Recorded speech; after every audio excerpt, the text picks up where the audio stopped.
স্মরণ সভা সবার বিতরণ এই অনুষ্ঠানের সম্মানিত সভাপতি আটবন ডোহগলা ইউনিয়নের সুযোগ্য বারবার নির্বাচিত সাবেক চেয়ারম্যান বীর মুক্তিযোদ্ধা আবুল হাশিম সাত্তার মন্ডল সাহেব আমাদের মাঝে উপস্থিত আছেন। বাংলাদেশ জাতীয়তাবাদী দল ময়মনসিংহ উত্তর জেলা শাখার সংগ্রামী সদস্য আজিজ মন্ডল সাহেব আমাদের মাঝে উপস্থিত। বাংলাদেশ জাতীয়তাবাদী দল গৌরীপুর উপজেলা শাখা সাবেক যুগ্ম আহ্বায়ক সাবেক ছাত্রনেতা গৌরীপুর উপজেলা ছাত্র দলের সাবেক সভাপতি সাধারণ সিরাজ আমাদের মাঝে উপস্থিত আছেন। বাংলাদেশ জাতীয়তাবাদী দল গৌরীপুর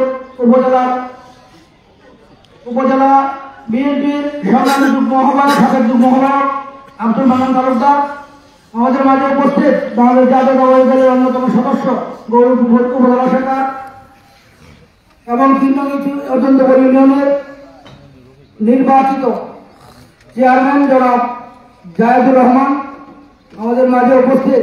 বাংলাদেশ জাতীয়তাবাদী যুব দল গৌরীপুর উপজেলা শাখার সংগ্রামী যুগ্ম আহ্বায়ক গৌরীপুর পৌর শাখার সংগ্রামী সিনিয়র যুগ্ম আহ্বায়ক আমার বন্ধুবর মনিরুজ্জামান পলাশ সাবেক কাউন্সিলর গৌরীপুর পৌরসভা আমাদের মাঝে উপস্থিত। বাংলাদেশ জাতীয়তাবাদী ছাত্র দল এই ইউনিয়নের সন্তান মোতালেক শিকদার আমাদের গৌরীপুর উপজেলা ছাত্র দলের যুগ্ম আহ্বায়ক সোহাগ চৌধুরীর সঙ্গে যে রাজনীতি করেছে আমাদের মাঝে উপস্থিত। বিভিন্ন পর্যায়ে অঙ্গ সংগঠনের ইউনিয়নের উপজেলা সহ সকল অঙ্গ সংগঠনের নেতৃবৃন্দ পরিবারের পক্ষ থেকে উপস্থিত। আজকের এই স্মরণ সভা তারই বড় ভাই কামরুল চৌধুরী আমাদের মাঝে উপস্থিত। যিনি নিহত হয়েছেন ওনার চাচা জনাব আবু সাইদ তুতা চৌধুরী সহ সকল পর্যায়ে আজকে যারা উপস্থিত প্রত্যেকের কাছে আমি আসলে করজোড়ে ক্ষমা চেয়ে নিচ্ছি যে আমার শারীরিক অসুস্থতা এবং বিভিন্ন কারণে আজকে সময় মতো এখানে উপস্থিত হতে পারি নাই। এই জন্য সকলের কাছে আমি আমার ব্যক্তিগতভাবে ক্ষমা চেয়ে নিচ্ছি যে আমি উপস্থিত হলে হয়তো বা আরেকটু আগে অনুষ্ঠানটা শুরু করা যেত হতো। আমি বলেছিলাম যে আসলে এই প্রোগ্রামটা শুরু করে দেওয়া হোক, আমি সেটা ধরবো, কিন্তু আসলে করা যায় নাই। আপনারা জানেন যে অনেকেই জানেন হয়তো বা আমার শারীরিক অবস্থা প্রায় সময় খারাপ যায়। আসলে যখনই বেশি একটু লুট পড়ে যায় তখনই আমার অবস্থা খারাপ হয়ে যায়। আমার হার্টে দুটা রিং পড়া আছে, এটা হয়তো অনেকেই জানেন না। তো সেই জন্য আসলে ক্ষমা চেয়ে নিচ্ছি, বারবার ক্ষমা চাচ্ছি এটাই যে আসলে সময় মতো আসলে দু চারটি কথা হয়তো বলা যেত, অনেকেই কথা বলতে পারতেন। আজকে এই স্মরণ সভায় শুধু একটি কথা বলতে চাই যে আমরা আসলে হারিয়েছি একজন জাতীয়তাবাদের সৈনিক, যে জাতীয়তাবাদী আদর্শের জন্য আদর্শে অনুপ্রাণিত হয়ে আমরা রাজনীতি করি, তাদেরই একজন সৈনিক হারিয়েছে। সোহাগ চৌধুরীর সঙ্গে ব্যক্তিগতভাবে আমার সম্পর্ক খুব একটা না, কিন্তু তার পরিবারের সকলের সঙ্গে আমার সম্পর্ক আছে। সে ছাত্র রাজনীতি করেছে, ময়মনসিংহ থেকেছে, যে কারণে আমার সঙ্গে হয়তো সেভাবে চলাফেরা হয় নাই, কিন্তু তারপরেও তার সম্পর্কে যতদূর জেনেছি যে আমার মনে হয় তাদের পরিবারের সবচেয়ে সুসন্তানরাই হারিয়ে গেছে। এটি একটি বড় দুঃখজনক ঘটনা, যার আচার আচরণ, যার সমস্ত কিছুই আসলে প্রশংসনীয় ছিল। এভাবে আমাদের মাঝ থেকে চলে যাওয়া এটি একটি এর চেয়ে বড় মর্মান্তিক ঘটনা হতে পারে না। তবু আবার অন্যের দ্বারা আহত হয়ে যে সময়ে আমাদের যে সময়টা ছিল আমাদের জন্য, সোহাগ চৌধুরীর জন্য, আমরা এখন রাজনীতি করব, মাঠে ময়দানে ঘুরব, আমরা কথা বলব, জনগণকে আমাদের তারেক রহমানের আদর্শ, জিয়াউর রহমানের আদর্শ এবং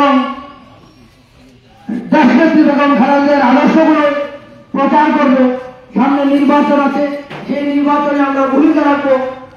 আজকে এই সময় এসে যখন হারিয়ে গেছে আমাদের এই ভাই, আমাদের জাতীয়তাবাদী দলের ছাত্র দলের সূর্য সৈনিক সোহাগ চৌধুরী, এর চেয়ে বড় লজ্জার, এর চেয়ে বড় কষ্টে আর কিছু হতে পারে না।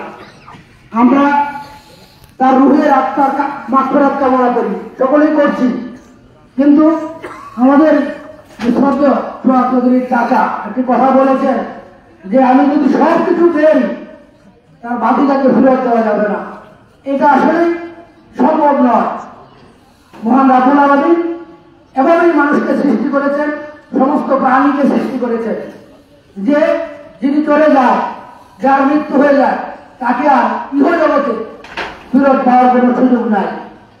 আরেকটি কথা, আসলে যারা মারা গেছেন, আমাদের যিনি আজকে এখানে প্রথমে যিনি কোরআন থেকে তেলাওয়াত করেছেন, উনি একটা ব্যাখ্যা দিয়েছেন, তাদেরকে তোমরা মৃত বলো না, তার আত্মা। আসলে কথাটার ব্যাখ্যা অনেক বড়। শেষ কথাটা আমি শুনেছি, আমার কানে লেগেছে যে আমরা আসলে সোহাগ চৌধুরী আসলে পড়ে যায় নাই, মৃত না, সে এক কাল থেকে অন্য কালে চলে গিয়েছে। আমরা ইহকালে ছিলাম, পরকালে চলে গেছে। মহান রাব্বুল আলামিনের কাছে আমরা দোয়া করি পরকালে যেন শ্রেষ্ঠতম স্থানে তাকে মহান রাব্বুল আলামিন স্থান দেন। এটা আমাদের প্রত্যাশা, আমাদের মহান রাব্বুল আলামিনের কাছে চাওয়া, এবং তার এই মৃত্যুকে যেন শহীদের মর্যাদা দান করেন। আমরা সকলে তার জন্য দোয়া করব। বক্তব্য আসলে দীর্ঘায়িত করার সুযোগ নেই। মিলাদ আছে, তারপরে আমরা মিলাদ দোয়া এবং তারপরে তবারক বিতরণ, আমরা আজানের আগেই এই কাজটি করতে চাচ্ছি।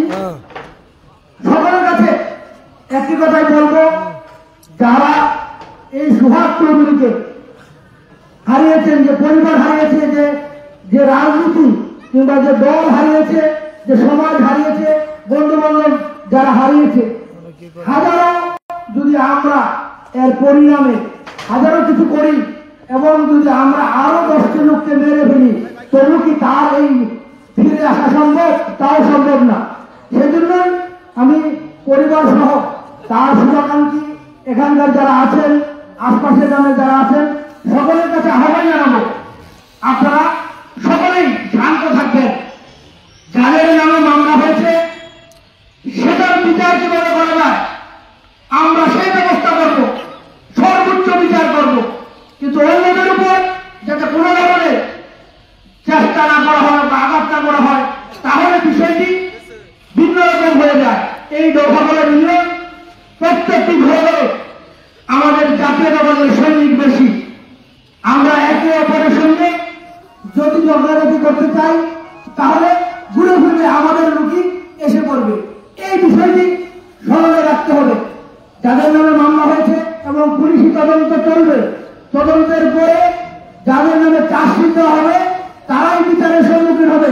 সেই বিচারে যাতে আমরা সোহাগ চৌধুরী সেই মৃত্যুর বিচার সঠিক সুষ্ঠুভাবে এবং সর্বোচ্চ বিচারের মাধ্যমে তাদেরকে যাতে সর্বোচ্চ বিচার হয় সেটা আমরা চেষ্টা করবো। আমাদের জাতীয়তাবাদী দল আমরা আছি, যত শুভাকাঙ্ক্ষী আছেন এখানে যারা উপস্থিত আছেন সকলে আমরা চেষ্টা করবো। আমরা বিশ্বাস করি যে আইনের প্রয়োগের মাধ্যমে এই বিচার সম্ভব। কেউ নিজের হাতে আইন তুলে নেবেন না। এবং পাশাপাশি একটি কথা বলতে চাই যে আমরা বিশ্বাস করি অন্যান্য যারা আছেন বিভিন্নভাবে হয়তো আতঙ্কে থাকতে পারেন, তাদের আতঙ্ক দূর করে দিচ্ছি।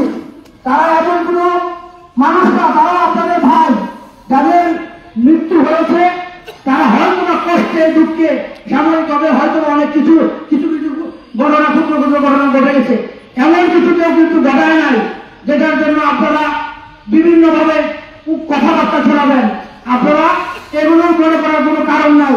আপনারা নির্বিঘ্নে যারা যারা আছেন সকলেই ব্যবসা বাণিজ্য সকল কিছু করবেন।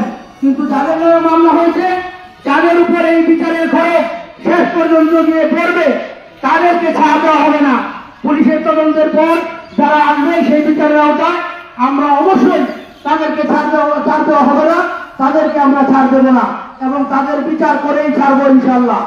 সকলকে আবারও তার জন্য দোয়া আছে এবং আমরা তার রুহের মাগফিরাত কামনা করে মহান রাব্বুল আলামিনের কাছে আমার জন্য সকলে দোয়া করবেন। সকলের জন্য আমরা দোয়া করি, সকলের জন্য, এবং পরপাড়া যারা চলে গেছেন তাদের জন্য দোয়া করবেন এবং সুখ সমৃদ্ধ পরিবার যারা আছে তাদের যাতে মহান রাব্বুল আলামিন এই সুখ সইবার ক্ষমতা দান করবেন, সেই জন্য দোয়া দান করে সেই জন্য সকলে দোয়া করবেন। এবং যার যার ত্রুটি বিচ্যুতি সহযোগীগুলো ত্রুটি বিচ্যুতিগুলি থেকে থাকে সেগুলো আপনারা প্রদর্শন করে থাকে, সেগুলি আপনারা তারা এরকম নাই, তারপরে সেগুলো আপনারা ক্ষমা সুন্দর দৃষ্টিতে দেখে মহান রাব্বুল আলামিনের কাছে সেই দোয়া চাইবেন যাতে তার সুষ্ঠু বিচার এবং পরকালে যাতে ভালো থাকে, সেই প্রত্যাশা রেখে আমি আমার আজকের এই বক্তব্য এখানে শেষ করছি। বাংলাদেশ জিন্দাবাদ, বাংলাদেশ জাতীয় দল জিন্দাবাদ, শহীদ জগৎ দেশ জিন্দাবাদ, বিএনপির ভারপ্রাপ্ত চেয়ারম্যান তারেক রহমান জিন্দাবাদ, বেসরকারি ইউনিয়ন বিএনপি এবং সকল অঙ্গ সহযোগী সংগঠন জিন্দাবাদ জিন্দাবাদ। আজকে আমারও সকলের কাছে দোয়া চেয়ে দোয়া চেয়ে আমি আমার কথা শেষ করছি। আসসালামু আলাইকুম।